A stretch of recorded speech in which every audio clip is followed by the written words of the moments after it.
Welcome back to the final review of the Z1 spec or the Zspec Ultimate Fastener. The kit itself on paper was great. I will not lie. It comes with everything from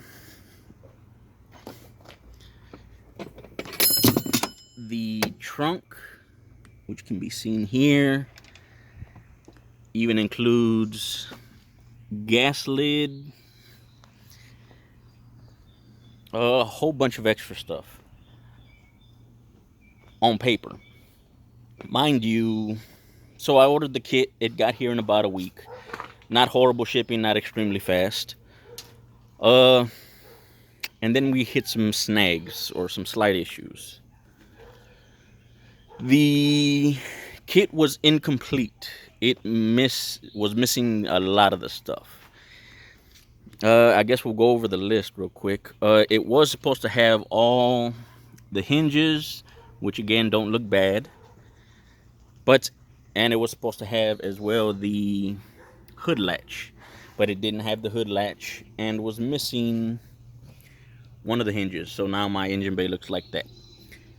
The valve cover set was completely too big, and I'm not drilling out a perfectly good head just to run that. It was supposed to have the stock air intake box, which were incorrect, as well as the radiator brackets were incorrect.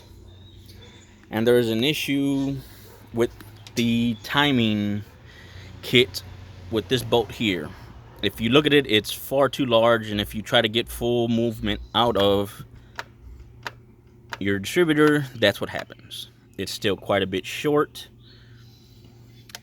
Now, I tried to wait until they sent me a replacement for the missing stuff, but it's been almost a month now, and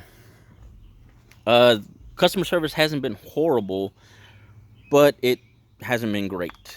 The majority of the timing kit, the lower timing kit and water fan and all that, I did not use simply because the bolts felt cheap. As soon as you go to put a little bit of torque on them, you can almost feel that they're gonna strip out.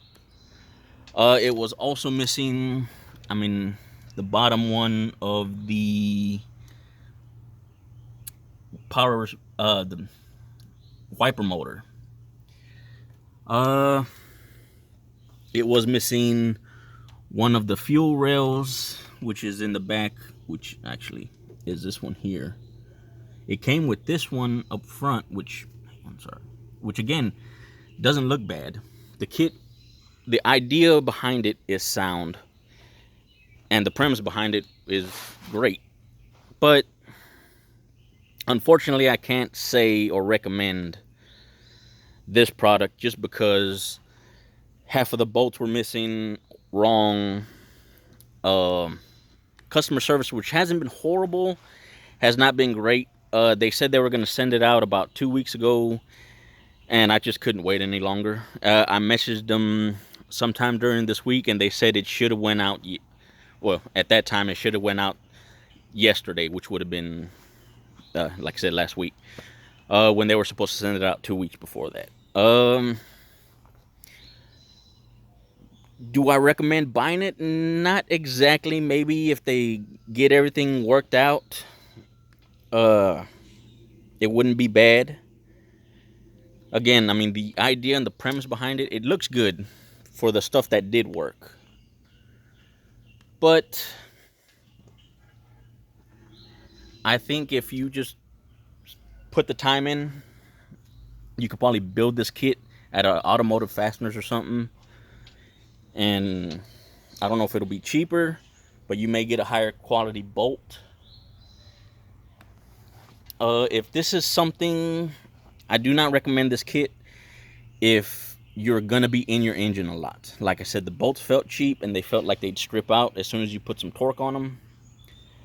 Now, if you have a car that you rarely drive and it's pretty much done and you just want it to look good, sure, run it. You might even get lucky and everything will fit. But I say save your money, put it into, I don't know, something else. There are plenty of other ways you can make your engine bay look good.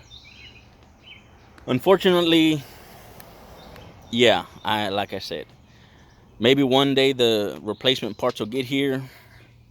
I mean, if not, at the very least, hopefully I'll save y'all some money.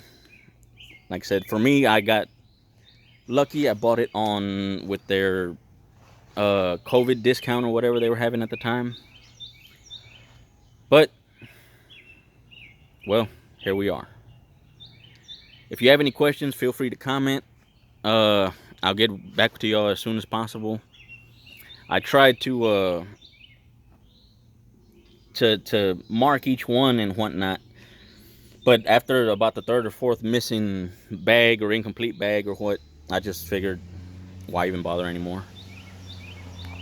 If Zspec is watching, please, I don't know, just actually, if anything, if y'all are watching, please address that, because that's probably the biggest issue that I found with the timing kit. Like I said, after that, I just felt, nah, I'm gonna go ahead and be safe.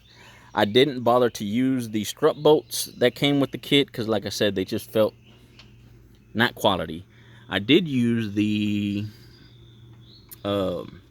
master and slave kit. Yeah, I'm still doing the 5-speed swap, but yeah, that's basically it, guys. Thanks for tuning in. Hopefully this helps y'all. Hopefully this saves y'all some money. Until next time.